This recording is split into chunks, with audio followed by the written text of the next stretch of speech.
Bonsoir à tous, très heureuse de vous retrouver pour une nouvelle édition du 19h. Voici le sommaire de ce journal. Une structure d'accueil de jour de pédopsychiatrie va ouvrir ses portes en septembre 2023 à Beausoleil. Le projet est porté par Monaco et la France conjointement pour répondre notamment à une importante demande des enfants et adolescents résidant ou scolarisés à Monaco pourront y être pris en charge. Le ministre des Affaires sociales et de la Santé, Christophe Robineau, sera notre invité dans quelques instants. Après avoir pris part aux célébrations du 30e anniversaire de l'admission de Monaco aux Nations Unies, Isabelle Béraud-Amadei s'est rendue à Washington pour une visite de travail. Nous avons suivi la ministre des Relations extérieures et de la coopération. La 3e édition de l'opération Innov Inside proposée par la Jeune Chambre économique vient de se tenir dans les locaux de Monacotech. Le concept, favoriser l'innovation au sein de l'entreprise, reportage à suivre. La fin de l'année scolaire coïncide traditionnellement avec la remise de prix du concours de langue monégasque. Les élèves qui se sont distingués lors des épreuves écrites et orales ont été récompensés jeudi soir. Les nouveaux modes de consommation du petit écran avec la télé à la demande notamment et l'avènement des grandes plateformes. Qu'attendent les téléspectateurs ? Le duel entre le pot de terre et le pot de fer entre les télés traditionnelles et les grandes plateformes est-il gagné d'avance ? À quoi ressemblera la télé de demain ? Alexandre Joux, professeur à l'Institut méditerranéen des sciences de l'information et de la communication, nous décodera ces nouveaux réflexes. La sensibilisation passe par l'action de jeunes élèves de Monaco ont travaillé tout au long de l'année sur le projet d'aire marine éducative. Nous avons assisté à la restitution de leurs réflexions à l'école Saint-Charles.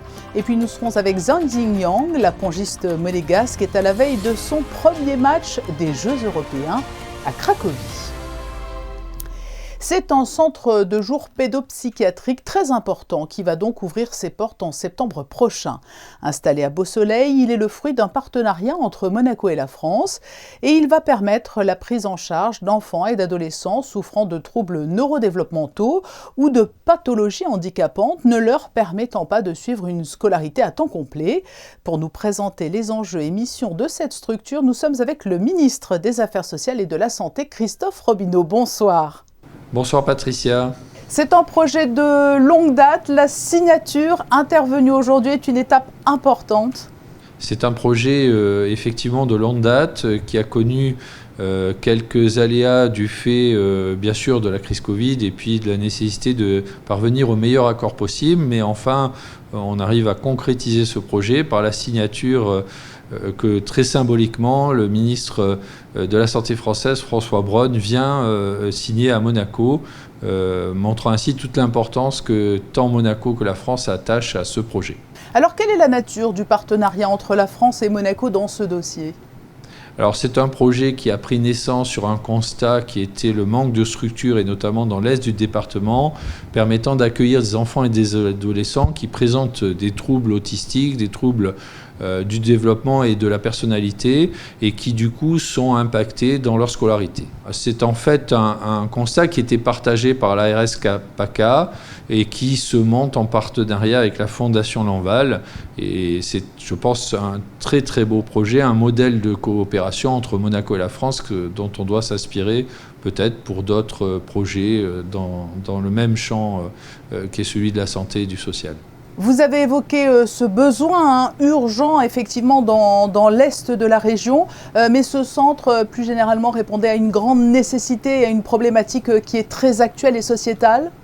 Oui, tout à fait. Comme je l'ai dit, beaucoup d'enfants et d'adolescents, de plus en plus nombreux, présentent des troubles du domaine autistique. On sait que c'est une pathologie qui a tendance à être de plus en plus fréquente, mais également des troubles de la personnalité. Ça ne permet pas une intégration optimale dans un parcours scolaire normal et même avec des plans d'aide adaptés, on n'arrive pas à maintenir une scolarisation de qualité. Donc nous avons voulu créer cet hôpital de jour qui permet de répondre à ces difficultés de scolarisation dans une typologie d'enfants et d'adolescents bien particulière. Oui, d'où vont-ils venir ces enfants et quel est leur profil ? Alors comme vous le savez, c'est 35 places qui vont être progressivement déployées au niveau de l'hôpital de jour de Beausoleil. La moitié viendront de la France, la moitié viendront de Monaco, à savoir des enfants qui soit sont résidents à Monaco et donc forcément scolarisés à Monaco, mais aussi des enfants qui sont simplement scolarisés à Monaco, qui peuvent résider en France, mais dont la scolarité sur Monaco est problématique du fait de ces troubles qu'ils présentent. Et nous aurons ainsi une réponse adaptée à des situations bien particulières. Oui, sans trop aller en avant, c'est un centre d'accueil de jour. Quel sera le type de prise en charge proposé ? C'est une prise en charge qui sera à la fois médicale, médico-social, un accompagnement par des travailleurs médico-sociaux et puis bien sûr une véritable scolarisation, ce qui devrait permettre d'améliorer l'intégration scolaire de ces enfants. Vous nous avez parlé de leur origine, l'origine des enfants, et pour les professionnels de santé du centre, ils seront à la fois français et monégasques également ? Alors essentiellement, les équipes seront déployées par la Fondation Lamval, c'est l'accord que nous avions pris avec cette fondation. Ils assurent le recrutement des personnels de santé et des travailleurs médico-sociaux qui vont intervenir dans l'hôpital de jour de Beausoleil. La raison étant simple, c'est que c'est un établissement qui est situé en France avec des contrats français et donc un recrutement qui se fait par la Fondation Lamval. Mais l'engagement fort et résolu de la principauté dans ce dossier, cela traduit aussi une volonté vraiment de faire de la santé mentale une priorité sanitaire du gouvernement princier. Il y a d'ailleurs un vaste plan qui a été lancé il y a quelques années. Tout à fait, Patricia. En 2022 a été présenté le plan santé mentale et cette réalisation s'inscrit parfaitement dans les objectifs recherchés par le gouvernement, à savoir mieux appréhender, mieux anticiper, mieux accompagner les personnes qui présentent des troubles, soit effectivement du registre psychiatrique, mais simplement aussi en ce qui concerne l'addictologie et notamment évidemment chez les enfants scolarisés, les adolescents, avec des thématiques aussi évidentes que la consommation de tabac, de drogue ou d'alcool, mais aussi un certain nombre d'addictions, ne serait-ce qu'aux médias numériques. Vous nous confirmez l'ouverture à l'horizon septembre 2023 ? Écoutez, comme vous le savez, grâce au concours de la direction des travaux publics, Monaco a assuré la construction de ce centre sur un terrain qui nous appartenait. Le financement de la construction, des travaux, de l'équipement et du fonctionnement sera partagé entre Monaco et la France. Le dernier point qui restait à régler, c'était la signature de cette convention. Dont acte, c'est chose faite. Donc dès septembre, nous ouvrirons l'hôpital de jour de pédopsychiatrie de Beausoleil. Merci Christophe Robineau d'avoir répondu à notre invitation. Merci beaucoup Patricia, bonne soirée. Le début de semaine a été marqué par le 30e anniversaire de l'admission de Monaco à l'ONU. Isabelle Béraud-Amadei, ministre des Relations extérieures et de la coopération, faisait partie de la délégation qui accompagnait le prince Albert II et la princesse Stéphanie. Elle a ensuite poursuivi ce déplacement sur la côte est des États-Unis en se rendant à Washington pour une visite de travail. Le récit d'Alexandra Pani sur des images d'Antoine Ecal. Une première visite de travail d'un conseiller pour les relations extérieures et la coopération à Washington DC. Isabelle Béraud-Amadei a tenu à faire ce déplacement qui lui a d'abord permis de rencontrer les équipes de l'ambassade installées dans la capitale américaine depuis 2006, puis d'effectuer une visite de travail, d'échange avec les autorités américaines. Je suis très heureuse d'être ici pour 3 jours de rencontres. Ce matin, nous avons pu échanger avec les autorités du National Security Council et du département d'État sur différents sujets d'intérêt commun. Un programme riche passant de la Maison-Blanche au département d'État, mais également des rendez-vous prévus au siège de la NASA. Les discussions que nous avons eues ce matin avec le National Security Council à la Maison-Blanche et le département d'État ont permis de renforcer les liens dans les domaines diplomatiques, commerciaux et aussi de sécurité internationale. Cette visite aussi permet de renforcer les liens étroits que nous avons avec les États-Unis et de renforcer aussi l'importance des relations bilatérales entre la principauté de Monaco et les États-Unis. Des entretiens qui se sont orientés autour de questions d'actualité dont le conflit en Ukraine, la protection de l'environnement, mais aussi l'anniversaire de l'admission de Monaco aux Nations Unies ou encore le développement de technologies liées à l'exploration de l'espace en principauté. Je vous le disais, Isabelle Béraud-Amadei a assisté aux célébrations du 30e anniversaire de l'admission de Monaco à l'ONU. L'orchestre des carabiniers a joué lundi dans l'emblématique salle de l'Assemblée générale des Nations unies. Un concert que nous vous proposons de découvrir en intégralité sur Monaco Info, dimanche 25 juin à 21h. La 3e édition de l'opération Innov Inside, imaginée par la Jeune Chambre économique de Monaco, vient de s'achever. Son objectif, apprendre à innover au cœur de l'entreprise en faisant place à l'intrapreneuriat. Les explications de Justin Hadel et Hugo Comassa. Il leur reste quelques heures pour livrer un projet d'amélioration interne à leur entreprise. Après 2 webinaires, c'est dans les locaux de la Monacothèque que ces groupes d'employés finalisent leur présentation. Communication externe, interne, les produits et services, la production, bref, tous les sujets peuvent être abordés. Au cours de la journée, un tournoi de pétanque est organisé. Entre sérieux et convivialité, tout est fait pour travailler en s'amusant. On a travaillé 1 mois et demi sur ce projet et ça a été vraiment très bénéfique.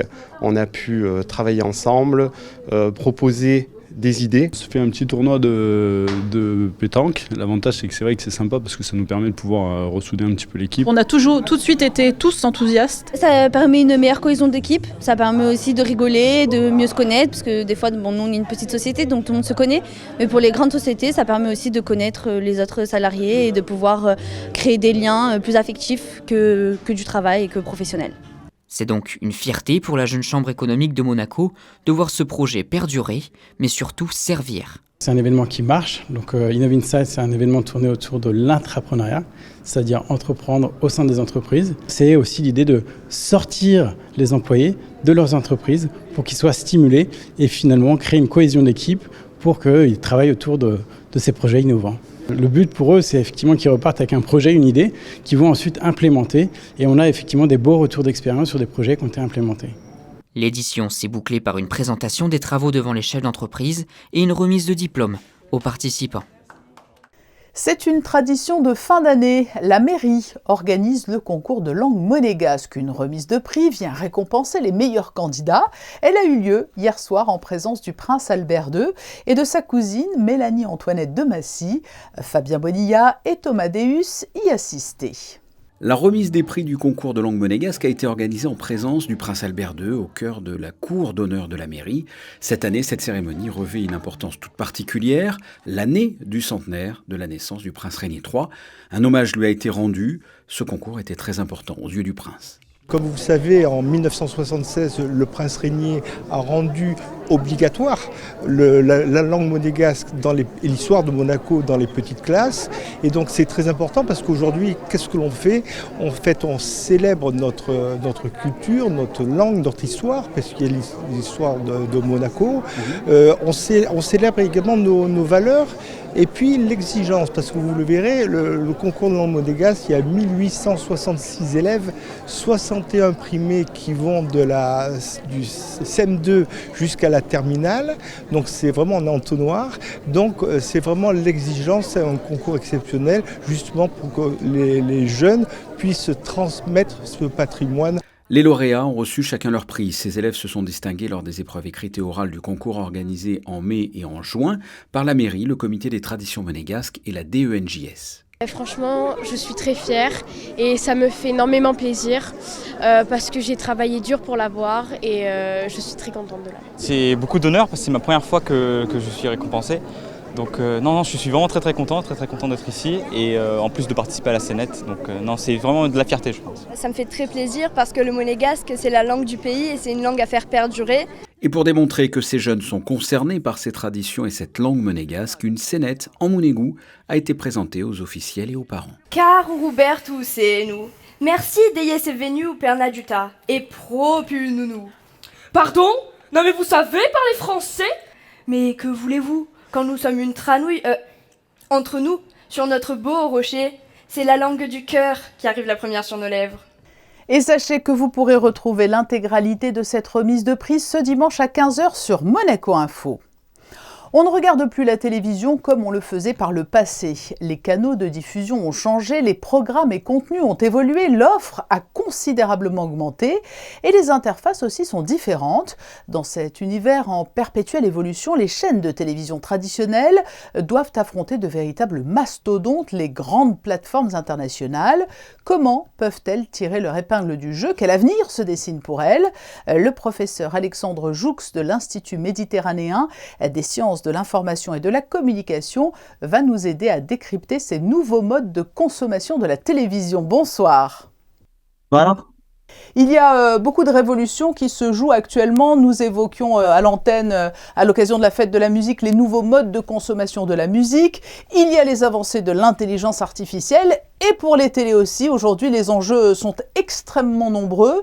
Le premier, actuellement, c'est le référencement. Certaines chaînes françaises et européennes ont tendance à disparaître des propositions immédiates, des interfaces des téléviseurs, c'est ça ? Alors oui, ça c'est un phénomène qu'on constate de plus en plus, qui est assez récent en France, parce que pendant longtemps on a regardé la télévision avec des box, et dans les box il y avait les chaînes qui étaient référencées. Dans d'autres pays, par exemple comme aux États-Unis, ça fait des années où on va se connecter directement à Netflix, à Amazon, et on oublie d'aller regarder ce que proposent les chaînes historiques classiques. Et il y a des études en ce moment qui sont en train de sortir sur la consommation de programmes, qui montrent qu'à partir du moment où on a ce genre de téléviseur, eh bien, on a tendance à privilégier de plus en plus la consommation à la demande au détriment des chaînes classiques qui nous donnent des rendez-vous tout au long de la journée auxquels il faut être présent devant l'écran à la bonne heure au bon moment pour voir son programme. Est-ce que la télé traditionnelle linéaire a encore de beaux jours devant elle ou est-elle irrémédiablement condamnée? Alors, on va dire qu'il y a des télévisions linéaires, donc classiques, qu'on regarde devant l'écran à une heure précise, et elles ont les moyens notamment d'accéder à des droits sportifs prestigieux, donc d'avoir ces sortes d'événements fédérateurs où tout le monde est dans son poste à la même heure, au même moment. C'est plus dur en revanche pour tout ce qui est séries, films de cinéma, et c'est vrai que pour ces émissions-là, on préfère regarder quand on a envie, quand on a le temps, et parfois on regardait beaucoup d'un coup une autre fois, et ça correspond plus du tout à ce que proposent les chaînes de télévision. De plus en plus de grandes plateformes reviennent à des tendances où l'on met à disposition pas une saison d'un seul coup, mais elles misent désormais plutôt sur le phénomène d'attente, de désir et créer des sorties partielles ou événementielles. Le binge-watching, c'est Netflix, mais il était tout seul au début, maintenant ils sont nombreux, donc il y a un phénomène de concurrence, donc pour garder ses abonnés le plus longtemps possible, eh bien on va distiller les séries un peu dans la durée, pour être sûr justement de garder quand même ses abonnés. On regarde pas une série, on les abonne, on passe sur une autre plateforme, etc. Donc ça, c'est une des conséquences directes de la multiplication des services de vidéo à la demande. Mais selon vous, en termes de contenu sur le fond, l'avenir, ce sont des TV plutôt thématiques ou des TV toujours généralistes? C'est moins thématique généraliste à mon avis que production locale. Parce qu'ils ont des budgets de production qui sont largement inférieurs à ceux de Netflix ou d'Amazon, mais comparativement, la part de leur budget de production française est beaucoup plus élevée que celle de Netflix ou d'Amazon. Donc, par exemple, maintenant, on a entendu parler que Netflix, Amazon, Disney devaient contribuer au financement de la création française, mais la contribution des services de la VOD en France au cinéma français, par exemple, comparé à Canal+, c'est tout petit. Et donc, Canal+, par exemple, avec MyCanal et son service de replay, a un avantage comparatif en termes d'offres de programmes nationaux. Enfin, pour parachever ce constat global, est-ce que l'on a une idée, parce que les chiffres sont toujours assez parlants, est-ce que l'on a une idée de la part des téléspectateurs consommateurs de contenu à la demande? Et qui sont-ils? Ce sont plutôt des jeunes ou pas exclusivement? Ça a été des jeunes, dans un premier temps, mais là, la pratique, elle est en train de se répandre dans toutes les catégories d'âge, sur tous les profils de public. Et si on regarde notamment les audiences de la télévision classique, elles sont extrêmement vieillissantes. Et donc, ça rappelle un peu ce qui s'est passé dans la presse il y a quelques années, un vieillissement des audiences, notamment dans la presse quotidienne régionale, avec une grande difficulté à renouveler les publics. Merci Alexandre Joux de nous avoir apporté cet éclairage sur l'avenir de la télévision sous toutes ses formes et des grandes plateformes. Merci à vous. La préservation de l'environnement et plus particulièrement des océans passe par l'enseignement et la pédagogie. Et de nombreuses initiatives sont mises en place à Monaco en la matière, comme la plus récente avec une classe de CM2 de l'école Saint-Charles en partenariat avec l'association monégasque pour la protection de la nature. C'est un reportage de Fabien Bodilla et Jean-Alexandre Dordet. Les élèves de la 7e A de l'école Saint-Charles ont travaillé tout au long de cette année sur un projet participatif, la 5e édition de l'ère marine éducative. Ce concept permet à des élèves et leurs enseignants de gérer une zone maritime littorale, ici, entre autres, la digue flottante du port Hercule. Cette démarche pédagogique a pour but de sensibiliser le jeune public à la protection du milieu marin. L'idée, qui vient de Polynésie française, a été reprise par l'association monégasque pour la protection de la nature il y a 5 ans. Eh bien, cerise sur le gâteau, les élèves ont présenté leur projet ce vendredi matin au souverain à l'issue de cette année scolaire à l'hôtel Méridien Beach Plaza. C'est une promotion exceptionnelle parce qu'ils ont travaillé sur la préservation des cétacés. C'est-à-dire que comme il y avait cette collaboration étroite avec de nombreux acteurs, on leur a proposé de nombreux ateliers qui leur ont permis à la fois de découvrir les cétacés et en même temps de mieux appréhender les menaces auxquelles ils sont confrontés. Et les meilleurs messages passent par les meilleurs ambassadeurs, c'est-à-dire les enfants.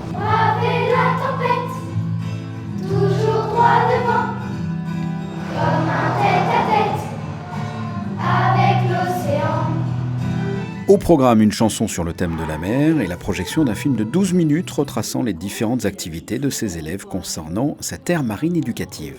Ce projet était très intéressant dans le sens qu'on a appris beaucoup de choses sur la mer, les cétacés et tous les autres animaux. Moi, j'ai aimé quand on a découvert notre territoire qu'on doit protéger. Aussi, quand les intervenants sont venus en classe et on sait que maintenant, il ne faut plus jeter des déchets dans la mer ou même jeter par terre. Il y a beaucoup d'animaux en voie de disparition et ça permet aux adultes, aux enfants, aux adolescents de mieux connaître la mer. À l'issue, ces élèves de 7e et l'artiste Mr. Wanties ont dévoilé une œuvre collaborative en présence du prince Albert II et de l'ambassadeur pour les pôles et les enjeux maritimes, Olivier Poivre d'Arvor. Le chapitre sportif de ce journal, un peu plus d'une semaine après la fin du championnat de Betclic Elite, l'annonce de l'arrivée d'une recrue pour la prochaine saison. Terry Tarpé a signé pour 3 ans avec la Roca Team. L'international français arrive en provenance du Mans, avec lequel il a été champion de France en 2018. Les Jeux européens se poursuivent à Cracovie alors que l'aventure est terminée pour le double monégasque en padel. Celle de Xia Xingyang débute demain, samedi. La récente médaillée d'or aux Jeux des petits États d'Europe est avec Émilie Rousseau pour nous livrer ses impressions à la veille de son premier match en Pologne où elle est tête de série numéro 4. Oui, et nous sommes justement avec la pongiste monégasque Xiao. Comment tu te sens avant ton entrée en compétition ? Je me sens bien, je me sens motivée et je me sens en forme. J'ai joué hier 2 fois et aujourd'hui 1 fois, donc je me sens bien, les sensations elles sont bonnes. Donc je suis plutôt satisfaite en ce moment. Ton statut de 18e mondial fait que tu entres en compétition un petit peu plus tard, c'est ça hein ? Oui, je commence que samedi, donc j'ai sauté 2 tours, je pense. Donc je commence que le 3e tour. Donc voilà, ça me laisse un jour de plus pour préparer. En 2019, à Minsk, tu avais terminé 4e. Quel est l'objectif ici ? Pour moi, je ne cache pas que mon objectif, c'est gagner la compétition parce que j'ai toute la chance pour la gagner. Mais c'est vrai que après, si je peux ramener une médaille pour Monaco, la Principauté, je serais contente. Mais plutôt, je vise la première. Le niveau est élevé, Xiao ? Le niveau, je pense que c'est la même que la dernière fois. Mais mon capacité de jeu et mon niveau, je pense que actuellement, je suis plus fort qu'il y a 4 ans. Après, voilà, ça dépend comment je vais réagir pendant les matchs, les moments importants, mais je suis confiante en moi, je vais faire tous mes efforts. Et nous suivrons bien évidemment cela de près avec Sylvain Péroumal depuis Cracovie. Et des idées de sortie avec 2 nouvelles expositions qui viennent de débuter. La première est à l'espace 22. Il s'agit d'une exposition multi-artistes proposée par la plateforme de vente en ligne d'œuvres d'art Art Collect. Ce sont donc plusieurs techniques et styles différents qui vous seront proposés jusqu'au 5 juillet. La galerie Adriano Ribolzi, quant à elle, accueille l'artiste Jeanne Gemayel jusqu'au 23 septembre. L'exposition s'intitule « Au cœur d'un regard » et fait écho au travail de cette artiste canadienne qui vit à Monaco depuis 30 ans. Une belle occasion de se faire plaisir et de faire un beau geste. La boutique du Rocher met en vente depuis lundi des sacs vintage couture de seconde main. Le fruit de cette vente sera reversé à la Fondation Princesse Grasse. Des bonnes nouvelles pour les prévisions météo. Enfin, le week-end devrait être très agréable, Yannick de Peuvert. Bonsoir Patricia, bonsoir à tous. Nous aurons droit à un très joli week-end, en principauté bien ensoleillé. Ce samedi, il fera chaud avec 21 au lever du jour et jusqu'à 30 degrés en ressenti dans l'après-midi. Lundi, suivez, monte à 8. Demain, il faudra donc bien penser à vous protéger. En ce samedi 24 juin, nous célébrons la fête de la Saint-Jean. Merci Yannick et merci à vous de nous être fidèles chaque soir pour refermer ce journal. Cette série de photos de Stéphane Dana et Frédéric Nébinger qui nous emmène au jardin animalier où l'on peut y découvrir une exposition consacrée au prince Régnier III qui est à l'origine de ce lieu qu'affectionnent les enfants, mais pas seulement. La famille princière s'est rendue sur place pour ce très bel hommage en photo. Je vous souhaite à tous une très belle soirée. Nous nous retrouvons demain samedi à 19h pour un nouveau journal.